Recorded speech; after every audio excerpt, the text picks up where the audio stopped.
안녕하세요, 피커TV입니다. 유럽에서 인기 있는 한국 전기차, 그리고 한국에서 인기 있는 중국 전기차라는 주제로 이야기해 보도록 하겠습니다. 한국에서 한국 전기차가 인기 있으면 안 되는 걸까요?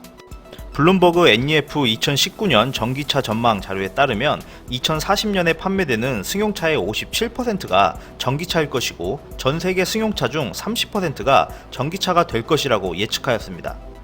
2010년만 해도 전기차 판매량은 수천 대에 불과하였습니다. 하지만 2018년도에는 200만 대 이상이 판매되고 있는데요.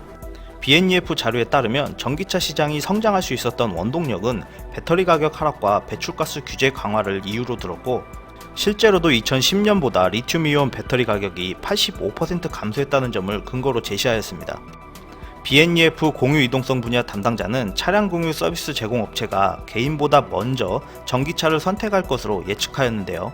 실제로 글로벌 전기차 시장에서도 버스, 경량 상업용 차량, 승용차에서 시장 확대가 되고 있는 것을 확인할 수 있었습니다.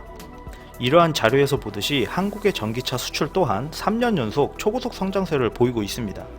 한국 전기차는 특히 친환경 정책을 강하게 시행 중인 유럽에서 인기가 많았는데요. 작년 유럽에 수출된 전기차 중 한국산이 48%, 일본산이 35%, 미국산이 10% 순으로 전기차의 절반가량이 한국에서 생산된 자동차인 것으로 나타났습니다. 이러한 인기로 현대차 그룹은 폭스바겐 그룹, 푸조 그룹, 르노 그룹에 이어 유럽 자동차 시장에서 4위를 차지하고 있습니다. 이렇게 한국 업체들이 해외로 나가야 할 이유는 따로 있었습니다. 중국은 자국의 기술 굴기를 앞세워 자국산 배터리를 쓰지 않는 전기차에게는 보조금을 지급하지 않았습니다.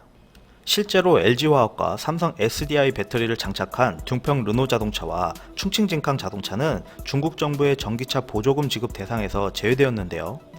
한국은 이와는 반대로 중국 전기차에 3억 원씩 보조금을 지급하며 한국 전기차 시장 절반 이상을 중국 전기차 업체들에게 내주었습니다. 대놓고 차별하는 중국과는 다르게 한국 정부와 지방자치단체는 보조금을 뿌리고 있었던 것입니다.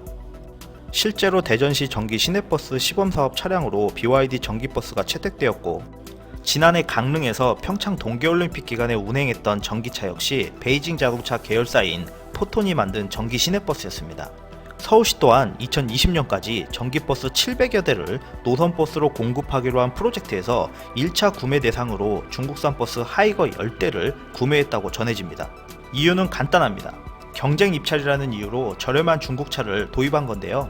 중국산 전기차들이 한국산 전기차들보다 1억 원 이상 저렴하다 보니 다양한 라인업을 구축해야 한다는 이유로 도입하고 있다고 합니다. 정부 지원금 1억 원과 지자체 보조금 1억 원을 받게 되면 저상버스 같은 경우는 3천만 원대에서 구매할 수 있다고 전해집니다.